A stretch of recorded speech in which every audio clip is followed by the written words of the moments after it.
Hey guys, welcome back to another video. Today I want to talk about Dorian Yates and his training program. So Dorian Yates, he spent a few years in prison. English guy, grew up, and I think he went on to win 7 or 8 Mr. Olympias. But so he first started training using the high volume approach until he wasn't very satisfied with it.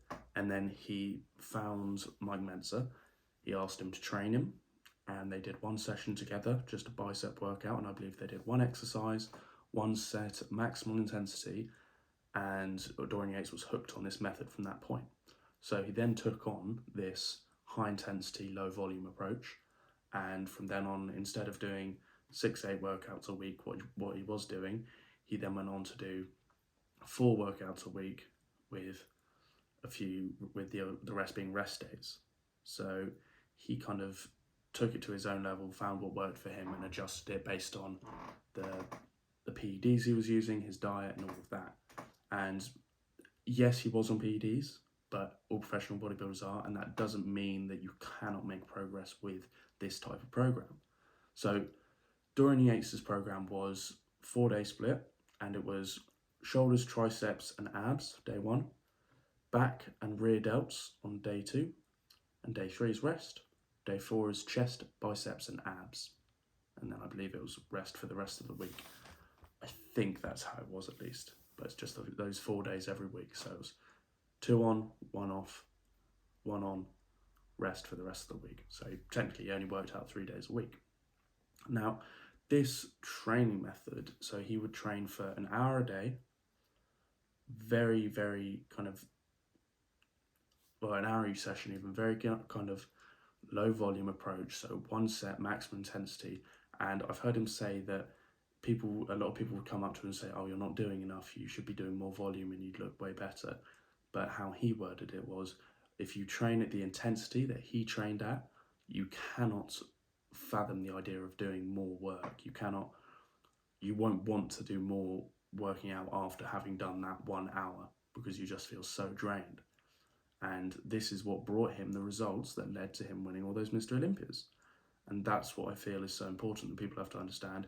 Yes, he was on PEDs, but it's that type of training that he took on once he developed a good physique. So once he spent a few years kind of building up some muscle, building up a kind of a standard level physique, or a really good physique even, and then he took it to the next level with this advanced method of training that Mike Mentzer taught him. So his diet as well was, I think, fairly average compared to people like Ronnie Coleman, Mike Mentzer as well, just high carb, low fat, high protein sort of diet, make sure he's getting in tons of protein. And that was his focus. And that's all he did. I don't know how much cardio he did, that I couldn't find much on it, but I know he trained 4 days a week, the rest being rest days, or 3 days a week, the rest being rest days. And I think he trained legs once every 2 weeks.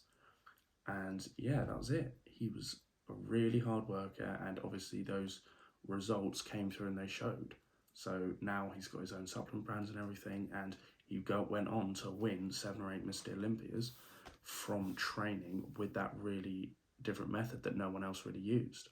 And something I always find quite interesting now is Mike Mentzer claimed that he could have made Ronnie Coleman look way better. He said Ronnie Coleman's not training right. If he would look completely different, way better.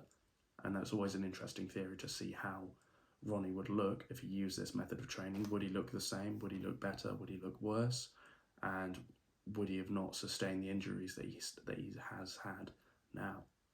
So I want to say, try and kind of implement this high intensity, low volume approach to your training. Once you've developed that kind of basic sort of physique, you've got to that basic level, and you can start using more advanced techniques, and then you're going to start to see more progress, more high level progress, more bigger changes. And that's the main thing, because you can't do the same thing and expect different things to come from doing that same thing.